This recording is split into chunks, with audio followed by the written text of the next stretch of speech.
The Grade Cricketer is a Twitter stream. It's about playing cricket at the grade level. Boys! Get a few today, did you? To be honest with you, I hate grade cricket. I went into to play for a team called the name escaped me. Obviously, sharing's always a big issue for young kids coming into a senior cricket team. I think it was like a witness league. A bit of advice to the player. That's all I want. I refer to the great cricketer here and I'll say, this will do a little bit early. Hello and welcome back to the Grade Cricketer podcast. The Kiwis, those skeleton hiders, they're hiding something from us. And it turns out it's the World Test Championship Mace, because they are the best test team in the world. According to one test match in Southampton that went for a month and a half, Maharaj takes a hat-trick in the Caribbean. The England and India women played out for a stunning draw. Eoin Morgan lies to us, and the England Ashes team are going to be gone for about 4 months. This episode is brought to you by Budgie Smuggler, where you can use the code CHAMP for free custom design. That's budgiesmuggler.com or .au, depending on your preference. My name is Ian Higgins. He over there is Sam Perry, Pezzy lad. Hello, welcome back to the main event. That is the Grade Cricketer podcast. Feels like it's been a long time. Hasn't though, has it? No, 10 days. Okay. Mulgrave Cricket Club, Pez. Start at the top. Let's start with the real shit. Yeah. Mulgrave Cricket Club, who play in Victoria's Eastern Cricket Association, are set to have Brian Lara, Chris Gale and Yuvraj Singh play in their T20 side this summer. They already have Tilakratne Dilshan and Upul Taranga playing for them, and Sanath Jayasuriya as coach. What? What the fuck is going on? Why? Why are they doing this? Who are they playing against? Do they know things? What do they know? For the uninitiated listener, so Mulgrave Cricket Club. Mulgrave is near Clayton, Monash University, about 25 kilometres southeast of Melbourne CBD. That's neither here nor there. Erroneous. They play in the Eastern Cricket Association, which is not in the, I guess, the stated pyramid pathway to the test team. So we're not talking about Sure. to the national setup. We're not talking about I mean, there might be in some ways, I suppose, but it's not sort of grade cricket, state cricket, international It's not cricket. the linear path that I understand. Is Yuvraj trying to get an IPL I contract? twice described them and other clubs as weird clubs, weird comps that sit underneath grade cricket. If you're not Premier, you're weird. Facetiously. Well, That earned the ire of some. yes. Maybe rightly so. So, yeah, the idea is, why are these former superstars turning out for a club most of us... Hang on a second. Chris Gale literally opened the batting in this year's IPL. I stand corrected. That's pretty good. I know they've beaten the Renegades to the punch here, Mulgrave. They have. But first things first is like that. You know, they're in talks. These guys aren't confirmed, but it sounds like a softening up period to me. Sure. It sounds like we've been softened up. Sounds like football terms. They're preparing a bid. Indeed. What are they doing? Just moving some money around, some bank accounts? The president of Mulgrave CC said, we've got a good partner at the moment, which is Global Entertainment. They do a lot of big sponsors with a lot of players internationally. And then he mentions that Mulgrave got a lot of good sponsors as well. You know, like most Fucking bet they do. most local clubs are sponsored by, you know, the fish and chip shop Yeah, up the corner. yeah. Now might be a good fish and chip shop. Or a rub and tug. Money goes through that. Yes. Yeah. Yes. A lot of Siphoned. in-kind sponsorship. So I guess the first question with this, he goes, with getting these guys on is like, you know, what's the business case? How does this work? Like, I'd love to know what they spend to get Lara, Yuvraj, Gale, Dilshan, Taranga and Jayasuriya as their coach. Yeah. Under the salary cap. So what they spend a bit there, like, and these guys aren't playing for free kit and half their rent paid. Wouldn't have thought so, yeah. We're Dollar getting a car, run. dollar run.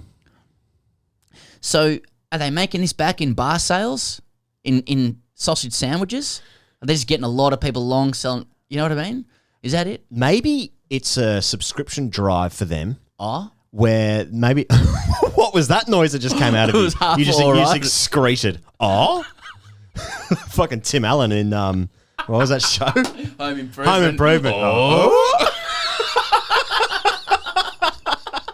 That's what the club secretary at Mulgrave sent when he got that email.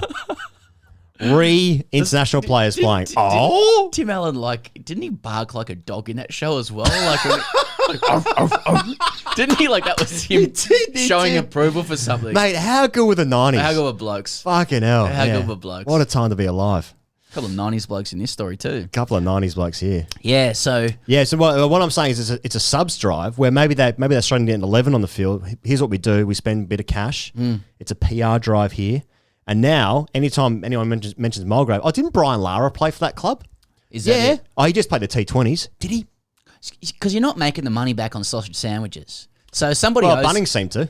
Somebody owes somebody something. There's some in-kind thing somewhere along the line. Yeah. Which is fine. Someone knows a guy who can get things done. Or maybe twos are trying to make finals.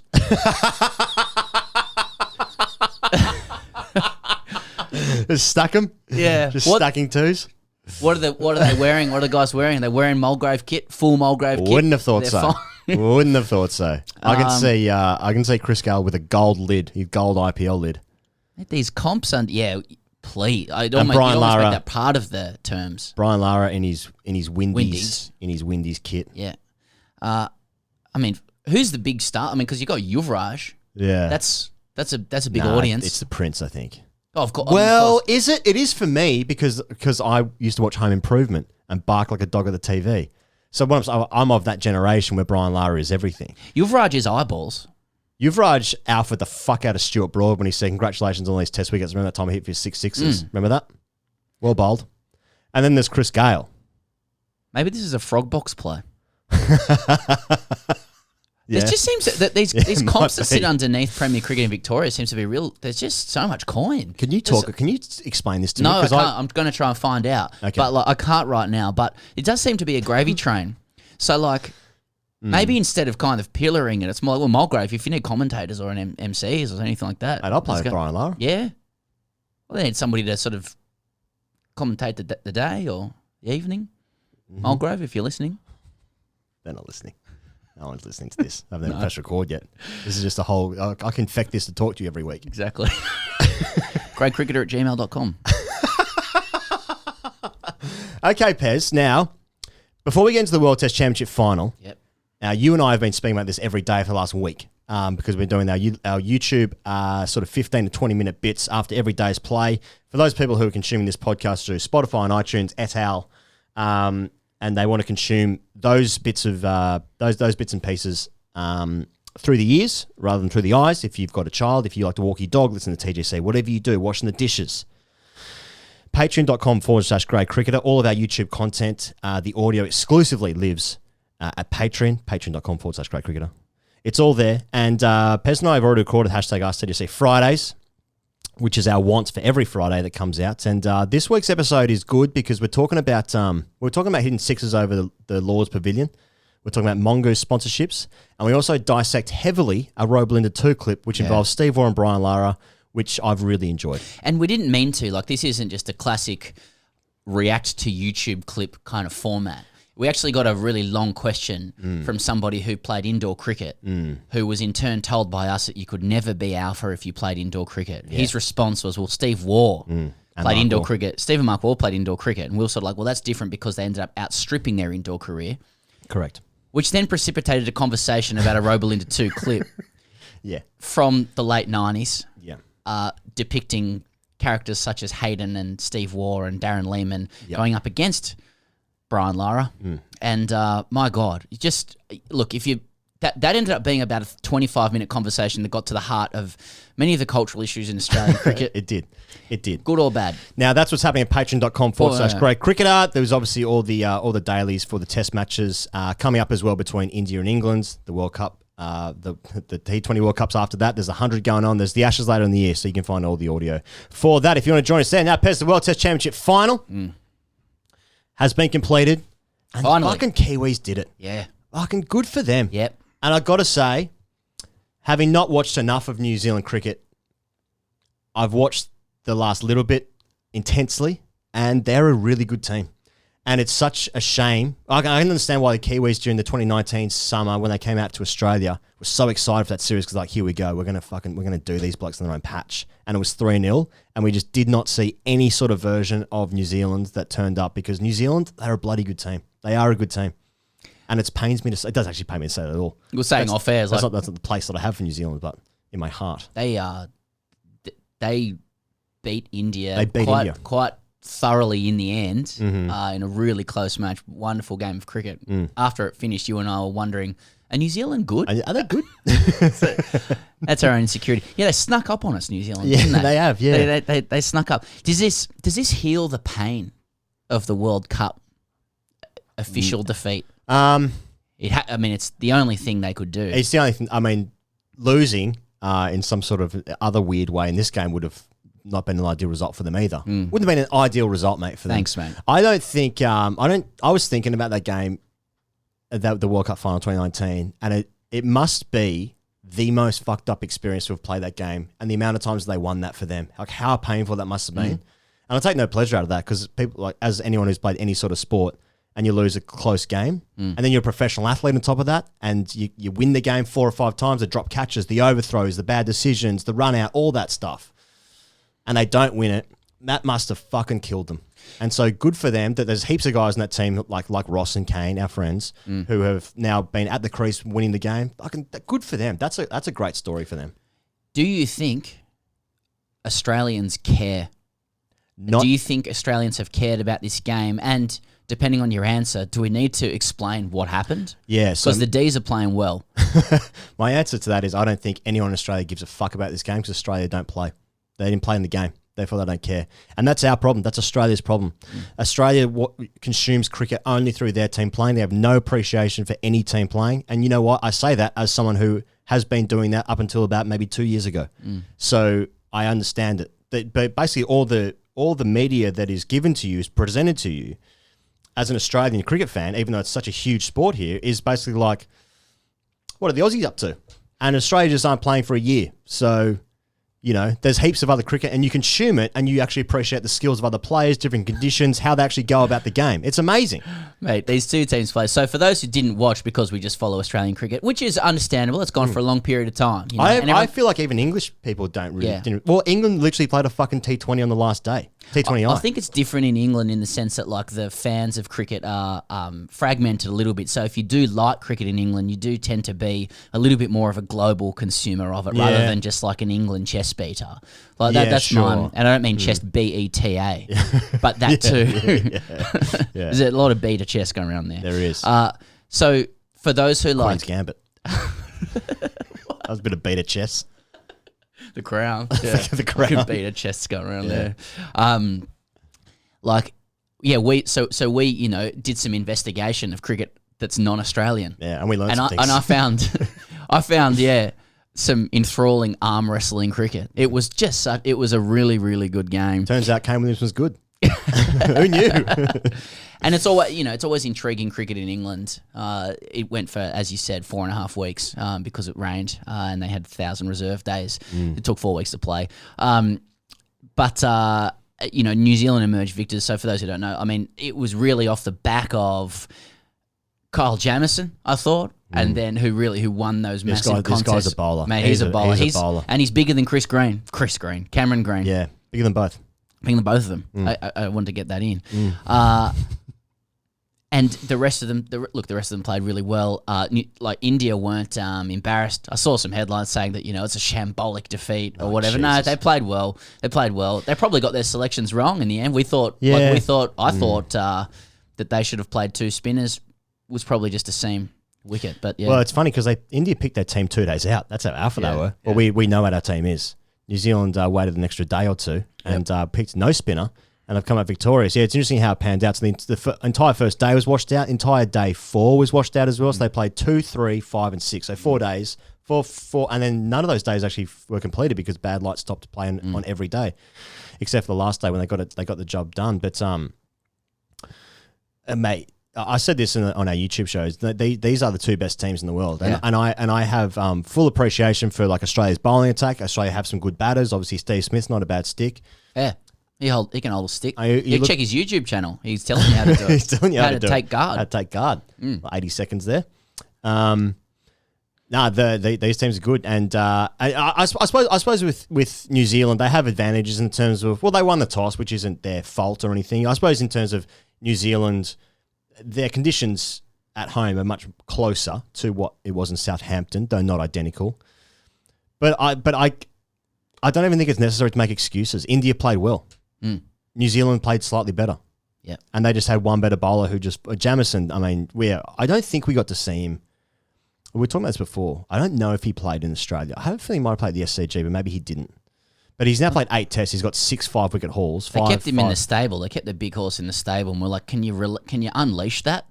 We want to see that size. Well, we're going to see it soon. He's going to have a massive career. He hits the gloves hard. Oh, fuck yeah. Yeah. He's a bowler. He's a bowler. Yeah. New Zealand's golden generation, and you can't help but be happy for them. So many guys came before who would have tried. Like, I think, they stood on the shoulders of giants, and, Kane felt like dad. Ross Taylor felt like a protective uncle. The fast bowling troop stood up. Jamison's the big boy.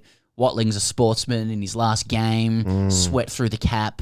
The whole thing just made sense. Tell you what, Watling has got a lot of Steve Waugh about him in that cap. A lot of sweat and a lot of beers in that cap. Just shows how many games they've won. He's like a sportsman, Watling. I like it.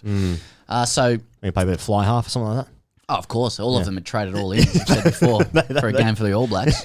For one game. Wouldn't we all? Yeah, I probably would actually. Yeah. Just want to be in the back. I just want to be put through holes. Yeah. Now, that's a rugby union reference. Again, wouldn't we all? In terms of this team's, the generation of this team, Wagner's 35. Watling is obviously just played his last game. Ross Taylor's 37. Southey's 32, I think. I think Bolt is around about the same age. And how old's Kane? 30? Something. Kane's something. Thanks. This is the analyst show.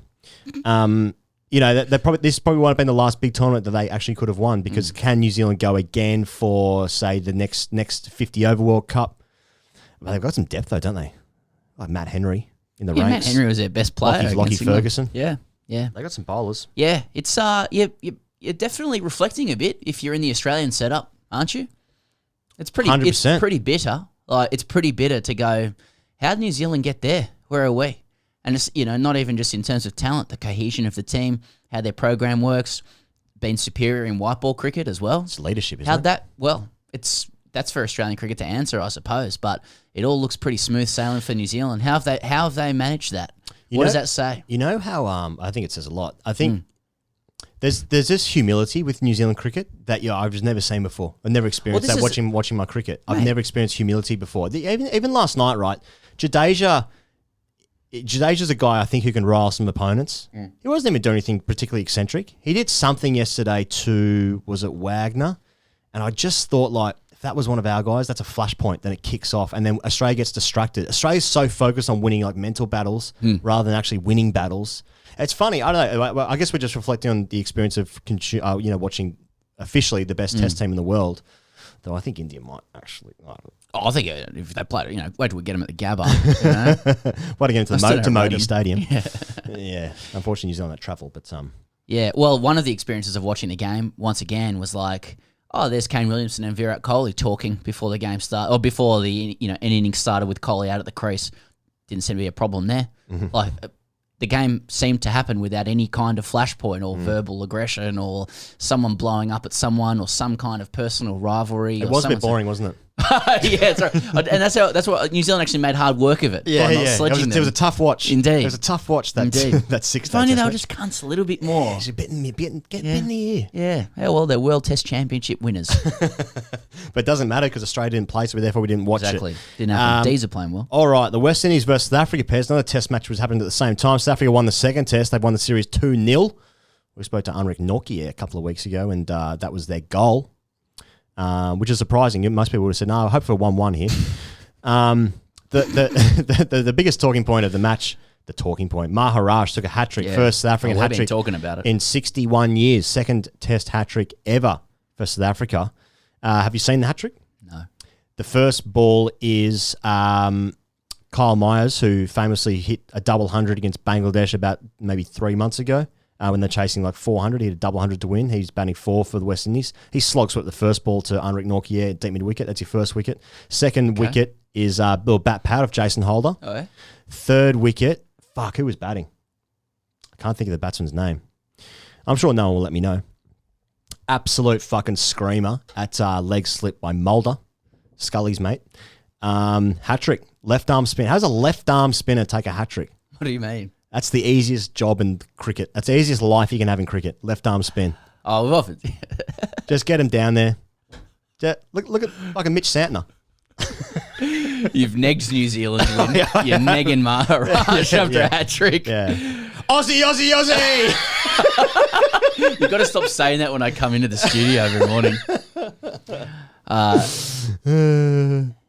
Yeah, and then with this series, they were playing for World Test Championship points kind of posthumously for this series. Seriously? I did not know that. So South Africa jumped ahead of England as a result of winning this. Oh, that's perfect. Yeah. Do you think that... Wait, so how come New Zealand and England didn't play for World Championship points when they were in the last series? Because this was like I don't know if it was a deferred series or some shit. But, okay. But yeah. That is sensational. I think and a lot of people are now starting to say, the final is in the wrong place. It shouldn't be in England. And there has been a conversation about whether the final needs to be a series. I think that's right. Like I do. I do. Like I think I hope it evolves. I think the concept. Do you want a 3-match series? Yeah, well, I think I'm a purist, right? Like I can personally live my life without needing bells and whistles all the time. Nice. I'm not saying that that's how things should necessarily run everywhere, but for me, if I woke up tomorrow and someone was saying, no, we're going to make the World Test Championship final a 3-test series, I'd be like, fuck yeah, that's awesome. If they can find the space to do it in schedules that are increasingly crowded with bells and whistles cricket, I'd be happy with that. And I think it will be a better reflection of who is the winner. You know, you should be out, like most test matches take place in the context of a series. Sure. And I think that would be great to give the opposition an opportunity to bounce back. Any investment into deeper, more pure, longer test cricket is good in my books. Yeah. It's not commercial. This match looked like it was attended by dog walkers. Yeah. But yes, which was funny, but works for me.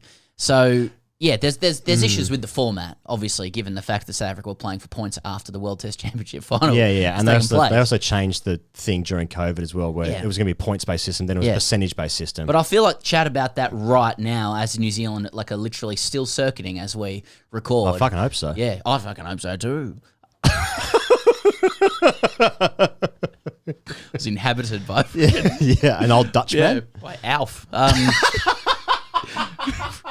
Moment away. I fucking hope so too. I feel like it kind of is designed to detract a little bit from the win. Everyone knew the rules. Everyone knew it to be one off. 100%. New Zealand have won it. Don't you like the idea though? In any World Cup or any final, any sport, on the day, it's a person on the day. But maybe cricket doesn't work like that. But cricket and society, as we know, do not mesh in any way. Work. That's the beauty game is of an it. anathema to society. That's right. So anyway, hey, de Kock batted well in the first innings. De Kock, Van der Dussen, Brabada. Yeah, how are they eighth in the world? Doesn't make any sense. Now, in terms of rankings, I want to talk about rankings for a second. In relation to this, do you, mate? Must be nice. Sorry, I just had a horrible flashback to some DMs. After his 100, he got 140 not in the first test. He's got 96 in the first innings. The second test to Kock, I'm talking about. He's now back in the top 10 test batsman. Now, I would think that's good. That's because he's a good stick and that means something. But then I realised that Steve Smith went from number 2 to number 1 in the test rankings without actually having a hit. And Virat Kohli is now ranked 4th in the world. So what are rankings? Mate, what do they mean? Do they mean things? Let's find out. Rankings are rubbish. I mean, they have Boyd been rankings. for a long time. Sorry. I'm tired, man. Rankings have been pump since they came in. Yeah. I don't know how they even worked out. It's a complete confection. They mean things if your guy is at the top. So Jadeja... It's just like, Steve Smith's got 963 points. Yeah. What? Yeah, what does that mean? What's that? Yeah. Just put the stick in his hand in a game, and I just want to see if he scores runs. It's a good test. I noticed Virat Kohli in England averages 36. Kane Williamson before this test averages 20 in England, or 20 something. Hard to score runs there. Steve Smith averages like fucking 807 in England. Unbelievable. It's away runs. Away runs count for everything. Away runs, big boy runs. Yeah. It's like Root. It's like Root scoring a double ton in India. That's some big boy shit. Big stuff. That's big boy shit. Yep. Welcome to the analyst.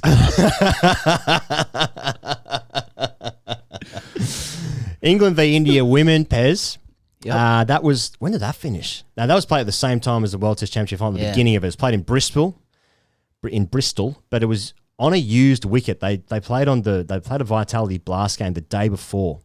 So many questions with this. Ordinary. Straight up ordinary. Shithouse. Why play it at the exact same time as the World Test Championship Final? Why play it on a used wicket?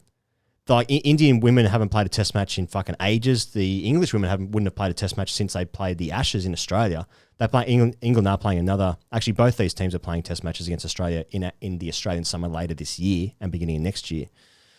So it's a big event. It's a big event for women when they're playing sport. And also, this test match was fucking awesome. Massive. And it's fucking dog shit when you're playing on a used wicket and hide it behind like what is supposed to be what's called the ultimate test for the men. It's ridiculous. Why do that? Are the women's calendar so clogged up that there's no other window to play it except for then? Bullshit.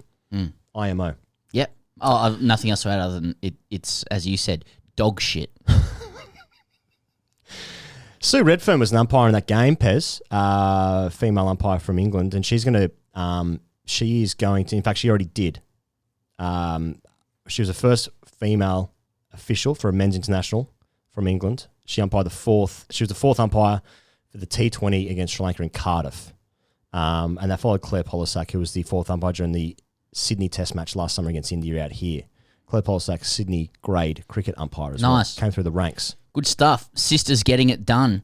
We saw some good performances from some Indian players as well there. Yeah. Here goes Shafali Verma was a standout in this women's test. 17-year-old on debut, 96 in the first innings, 63 in the second. Yeah. Bit of Asian century about it. People are concerned the Asian century is dead because New Zealand have won this game. It's not dead. It's just got to cool digest a little bit. Yeah. But Shafali, 17. You're thinking if India's getting its shit together, it would apply to women as well. How many are out there who can just absolutely destroy everybody else? It'll happen. So it's great to see Shafali Verma do well. Sneh Rana came in at number 8 on debut as well.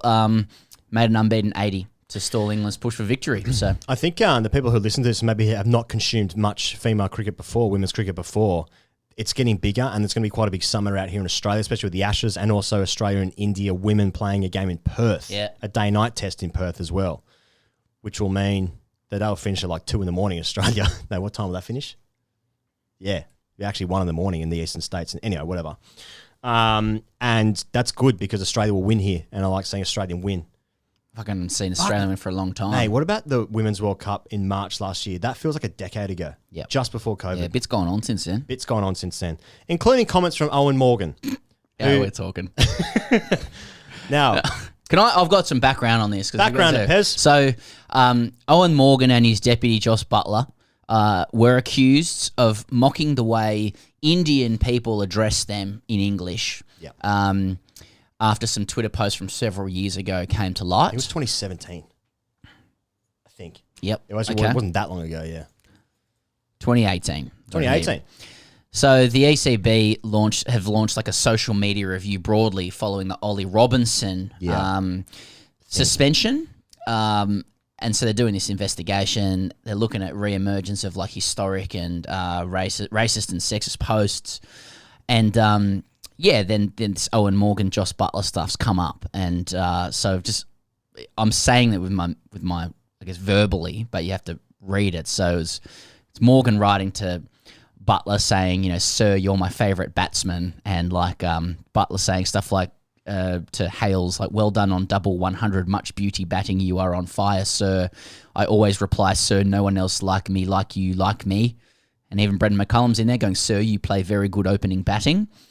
And so that stuff's come up, and you've got it in front of you. He goes, Morgan's made some comments in response. He's made some comments. He was put to him because he's the captain of the white ball team, obviously, and they've just had a T20 match against Sri Lanka. And Morgan said, when it was put to him, I don't reflect on it a lot. If I call someone sir on social media, it is a sign of admiration and respect.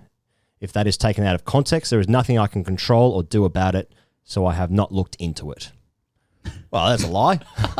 That's just a straight lie. That ain't it, brother. No. Try again. That's not it. That is no it. Owen Morgan. Yeah. Do you think it's too easy to say? And he's got heaps of Indian mates as well. Some of his best mates are Indians. Why didn't he just say, like, yeah, I fucked up there. That was shit house. I got to be better than that. Why can't he say that? He would be saying that through fear of repercussions. But it's actually worse to lie like that. It's like... I've learned a lot along the way as well. It's not acceptable to mock broken English accents. I think most people would be like, listen, in the spectrum of things that can be said or have be said, it's I'd say it's at the lower end, but I don't understand why he can't say, I need to be better than that. That was fucking dumb. Cheers, dumb. And that's leadership. I'm sad, not just because they're ordinary remarks, but like Owen Morgan was a dad figure to me. Just a bit less dad about him now, you know? You try again. And a little bit taken out of context. No, it's not. Just fucking own it, bro. The worst thing is this has been going on for about maybe a week or two now. And like when you go into that press conference, he must have known that was going to be put to him. And that's the best answer you could come up with. Come on, Owen. That ain't right. That ain't good enough. Well, how do you? It's not so, like, you know, we can, it's easy to moral grandstand on the comments itself. It's more the reaction to it from him. I think that's a bit more laughable, you know? Oh, yeah. So, anyway, he should just try again and go, nah, I fucked up. The Ashes, Pez, is a thing that we only care about here. Mm-hmm. Now, there's a Daily Mail article. Which should be good. Yeah, exactly, yeah. Which Kevin Peterson has responded to vociferously.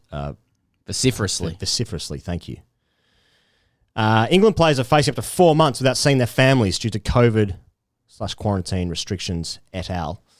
So if you play Tests, ODIs and T20 cricket for England, you'd be away for 4 months. Like Mark Wood does that. With quarantine and all that sort of gear. Josh Butler would be another one. Yep. Stokes. September to January. Yeah. Now this is... Because of Australian rules. This is the more... Football. The more this goes... yeah, because of the AFL. Drop-ins. This is part of... The longer this goes on with England and they're shifting teams... Alistair Cook actually had he was quoted as well, also in the Daily Mail, you know, which is my Bible, obviously. Not to be confused with Lad Bible. He was saying that he feels sorry for Joe Root because he's not been given the best team. We've had a whole bunch of conversations even on this podcast last month or so about what are England trying to do. Do they know things? Well, they know. But I get this now. Like in England's scheduling for 18 months, this obviously planned well before COVID happened, has been so busy for them, and they're still trying to play all the games. I still think they're not to be void of criticism because I still think they fucked up in heaps of ways. They like starting to win series, and they're like, "No, let's just change it out and shift it," and they're not going to end up winning anything. But when you've got scheduling and COVID restrictions, different quarantine rules for different countries, blokes playing all over the place. You see with the Australian team as well, guys pulling out of the 100. The UK players obviously won't do that. There's the IPL being rescheduled. There's a World Cup. There's an Ashes. All this stuff. I understand how difficult it must be, and I do have sympathy for them. So when there's guys who are like, "Oh, do you want to be in Australia for 4 months without your family?" Probably not, eh? Probably not. For sure. It's absolutely fucked, frankly, being away that long. I mean, I don't want to create any hierarchies of what would be worse. I mean, anyone's connection to their family, regardless of whatever their family is very, very important. Sure. I can slightly empathise with those with children. Fuck that. Yeah, 4 months. Yeah. I mean, if people, I would understand why people would pull out of that, to be honest. Yeah. No one knows others' family circumstances. So, and you know that there'd be a baying throng, you know, saying, no, they should do it. They should go over, represent their country, play all the cricket. But yeah, it's ridiculous.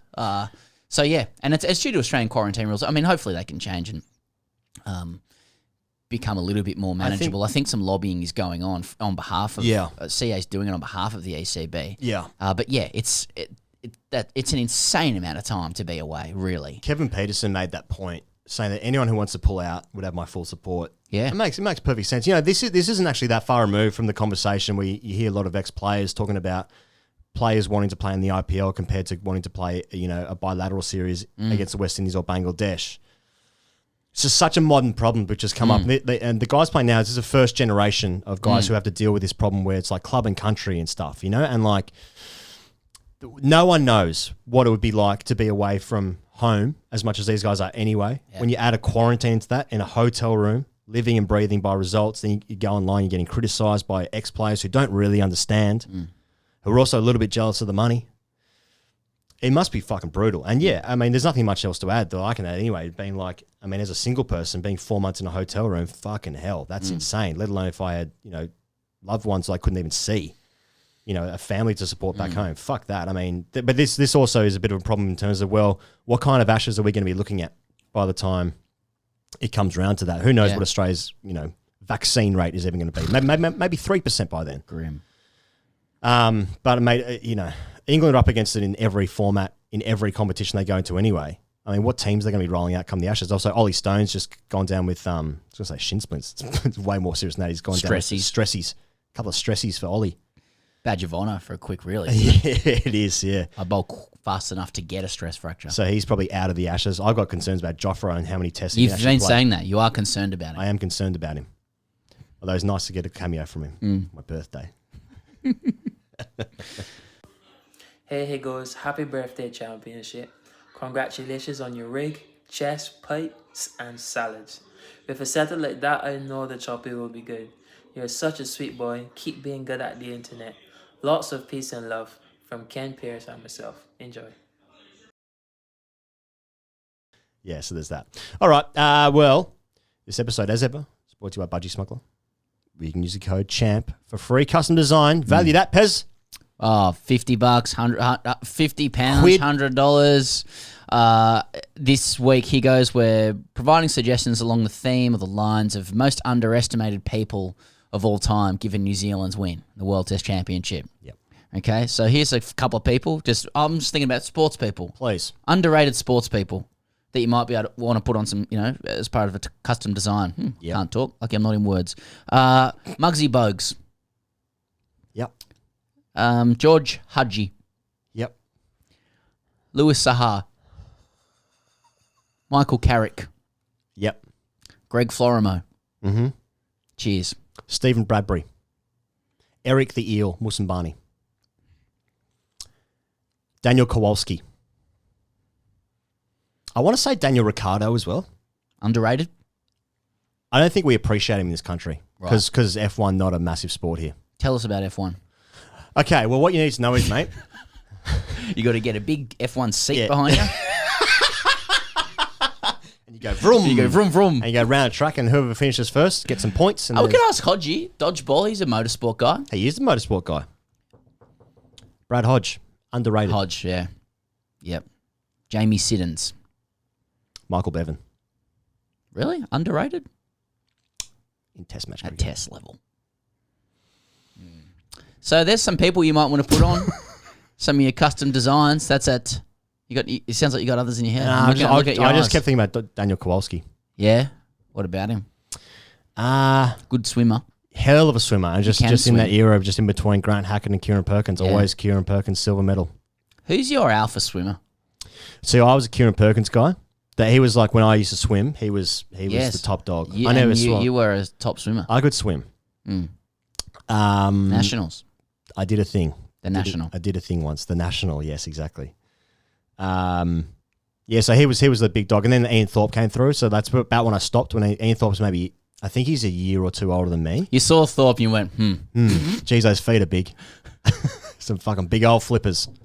We actually have plans to invite Ian Thorpe onto the podcast. His dad played Yeah. Sheffield Shield for WA. Yeah, mate. All these pro athletes are just as Mark would say, Group 0 bloodline. Yeah, that's right. Unbelievable.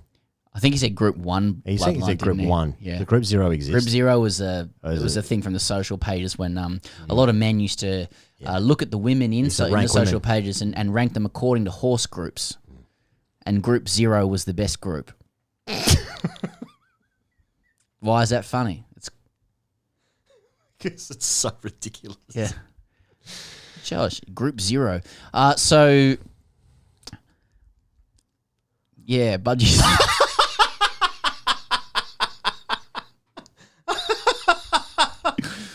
BudgieSmuggler.com. Here goes, and Manscaped is back. You can use the code TGC for 20% off there. Let's talk a little bit about Manscaped. Look, winter's rolling around. Okay, It's here. We've just had the winter solstice. you're right. I feel like it's going to be cold in Melbourne for quite a while to come. It's going to get colder. It doesn't get warm until sort of December's, January's in Melbourne. Because when I moved down here, it was like straight into lockdown. Yep. And so I feel like I didn't have a Melbourne winter last year. Right. It is colder than Sydney here. It is colder. It's fucking windy call. as shit. Yeah, I know, yeah. It's windy as shit down here. Sydney in the winter is actually the greatest weather almost around Mate, the world. a crisp, What like- Contench said that? A crisp 18-degree winter's day when it's sunny. Cloudless sky. Perfect. Cloudless sky. Perfect. Perfect. Day. Perfect day. Sydney. Oh, what a city. What a place.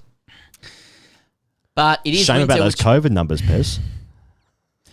you still got to stay. It is a shame. It is a shame about the COVID numbers, but there are a lot of Victorians with erections thinking about it because they want to say, wait till both teams bat on it. Yeah. But speaking of batting balls, you can, and you do need to, if it's relevant to you, shave your pubes. It's quite a segue. Quite a link. Quite a link. And your balls. And you can do that with Manscaped because of their advanced skin-safe technology, ceramic blade.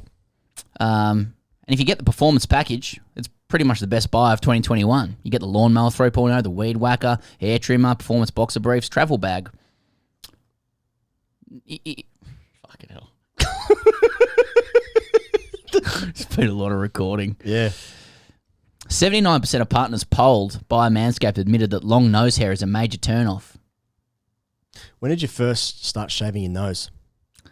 That's a sign similar to aging where like you start making noises when you bend over. Last few years. Yeah, same. Last few years. Yeah. Yeah. And ears. Not ears for me yet. Well, congratulations, mate. Thank you, mate. It's a competition. I'm winning. You fucking certainly are. I'm top of the World Test Championship standings. Of pubic hair. And ear and nose hair. That's all right. Head hair. You get the Crop Preserver anti-chafing ball deodorant, make your balls smell nice. You get the Crop Reviver spray-on toner for your balls, is made with soothing aloe and witch hazel extracts that will make your balls look up to you and say thanks. What sort of voice do your balls have? Thanks! Mate, when it's cold, jump in the shower first thing in the morning. Jesus Christ. Don't get cold feet this winter. Get 20% off plus free shipping with the code TGC at manscaped.com. They also have a ton of other amazing men's hygiene products from their website and disposable mats for your pubes. For your pubes to foot deodorant. A little typo there. I don't know. No, someone's made a mistake there. 20% off Manscaped. Manscaped.com. Someone's going to let go at Manscaped. TGC. Hashtag AskTGC. Pairs, here we go. Anonymous writes in, boys! Actually, someone sent me an Instagram DM of them yelling out boys to the New Zealand team when they're at Southampton. Yes. Now, that's okay when it was the right tone. Yeah. Just be careful about things you're going to yell out to people on a cricket field. Bolt Be turned very around, didn't he? careful about that. Yeah. Anonymous says, hello. I would remain anonymous, but as soon as someone I know hears this, they will know exactly who I am, so there really is no point. My name is Marty, and I've been playing cricket my whole life. I've never been hugely good, but have enjoyed some small successes in lower level and younger cricket. Let me take you back to the summer of 2013-14. I was almost 14. I had recently been called up into a junior rep side after an injury to another bowler, and I had been bowling the best I had in a while. Bear in mind, I bowl offies and had hit puberty before anyone else, so it was really no big deal. Unfortunately, on the way home from my first game, I started feeling sick and ended up missing 6 months of sport because of a bone infection. This was fucked. Fucking hell. I had an okay season the next year, but nothing to write home about, considering the time I had to have taken off. Here is where it gets fucked. Would have thought the bone infection would have been. My dad has written a number of not very good comedy cricket books. Once again, the anonymity is useless as the book title is about to ruin this. The book in particular that this question is about is called Dad's Cricket Diary, where he talks about the year he came back to play park cricket after 25 years off. We played a couple of games together in the park cricket team he played for before he stopped playing, and he didn't really make a huge impact in the game. However, the book needed a good story, so he said in the final game he took a fifer. In reality, he took 1 wicket off his dribble that is somehow called off spin. This was fine. Make up whatever you want for entertainment. My issue, however, is how I was depicted in the book. My brother was depicted as a gun, and all his successes were greatly celebrated. Unfortunately, as I was coming off a large injury break, I didn't have a great season, but probably averaged 20 with the stick and probably 12-ish with the ball, which I'll take anyway. 12 of which are the ball. Fucking hell. The whole book, he was talking about how I was struggling with runs and even quoted, he'll get there sometime. The condescending nature of this made me quite sad and made me question a lot of things. Why does that bring me joy? Firstly, my dad had faked his own stats and exacerbated my poor stats in order for comedy, which was in a book that I didn't laugh once in. Second, is that really how disappointed he is in me that he writes down in a book that I suck, that goes out to the whole world while faking his own stats? How do I talk about this with him? It was so long ago, but I will constantly be haunted by those words about me getting a duck in the one game we played together all year. Honestly, I don't know what my question is, but I just felt I had to share this. Love your work, Marty. Marty, Fuck, he's been alpha by his dad, hasn't he? well, no, he hasn't, because like I'm on Amazon's reviews of this book, and fucking his dad's been alpha. I'll give you the tip.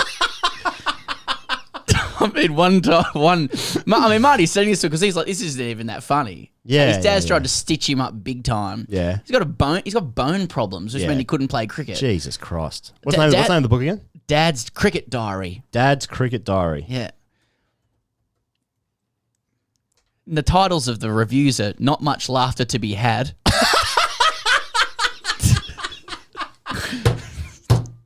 Two stars, did not live up to expectations at all. A complete bore. Poor book, not written very well. I mean, I think you're on our podcast reviews, mate. that's that one.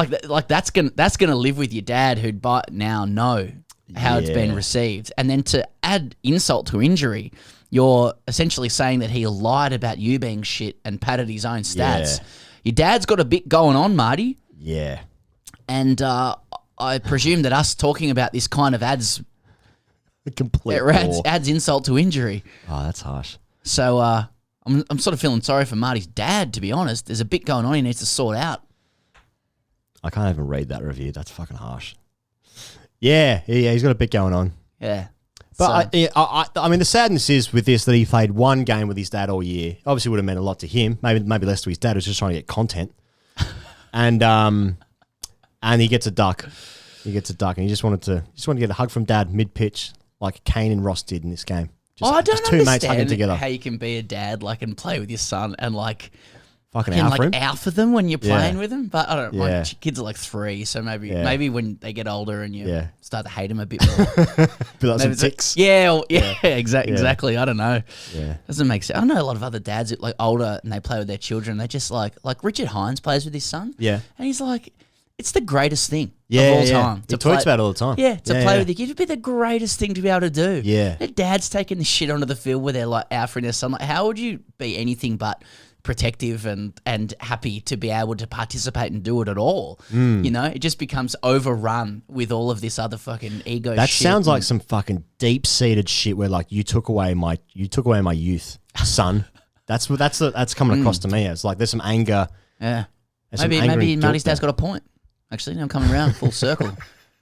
I know what it's like to have your life robbed of... Haven't slept in weeks. You know what I'm going to do? In 12 years' time, I'm going to stay fit enough so in 12 years' time, I can alpha my feeble son with a bone problem. Fucking hell. We're going again here? One more? Yeah, go one more, mate. Righto. Righto, Alf. Go on. Ryan Trelaw. Yeah, go on, Ryan. All right, have a crack here, Ryan. Not in the diner, Alf. Dear AskTGC, I'm writing to you with a question that I've not been able to answer myself for the past 6 months. It has tortured me and provided me plenty of sleepless nights. Think about a fucking sleepless night all night, but cannot sleep. Cannot get an answer to this question. It all started in late... What'd you say? 6 months. 6 months. This is sixpence, threepence. It all started in late December when my long-term partner and I decided to take a well-deserved weekend away down the Great Ocean Road as a consolation for a cancelled 2-month trip around Europe. Thanks, COVID. On the 3-hour journey down the coast, I decided to play some of the pod to show her the humour in cricket and try to help her understand my both unwavering love and pure hatred I have for the lovely game. The episode chosen was dissecting the underwhelming Aussie summer that was currently underway, with a large focus on the lack of big boy behaviour being displayed by the Aussies. After spending a lovely day sightseeing, we returned to our room that overlooked the ocean. We opened a bottle of wine to watch the sunset. It was here where I asked her to marry me. She said yes, with both of us overflowing with emotion and experiencing the best day of our lives. Here is where the problem starts to begin. After calling her mother and telling her the good news, my future wife then goes to pour herself another glass of wine. When she looks at the ring, then stares me straight in the eyes and says, "About time I saw some fucking big boy behaviour."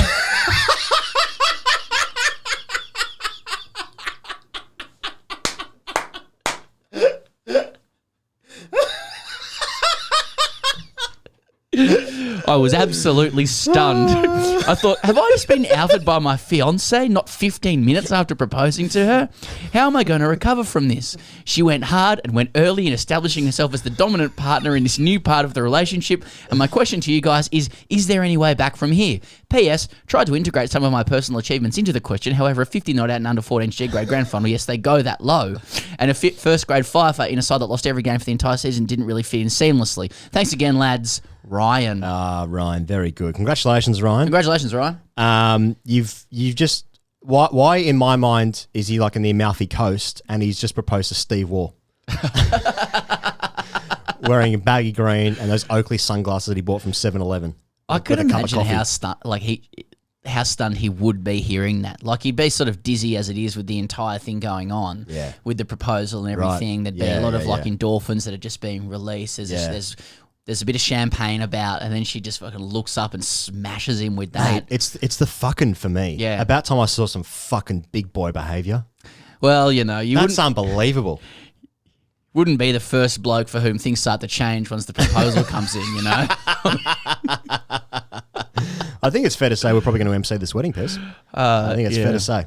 I think that's fair to say. I don't think there's much you can do there, Ryan. Yeah. You've made a rod for your own back. And also thanks for adding your stats, because that's the most important thing. Let's just there's no need to do that. Absolutely zero need. And I'm not impressed by it.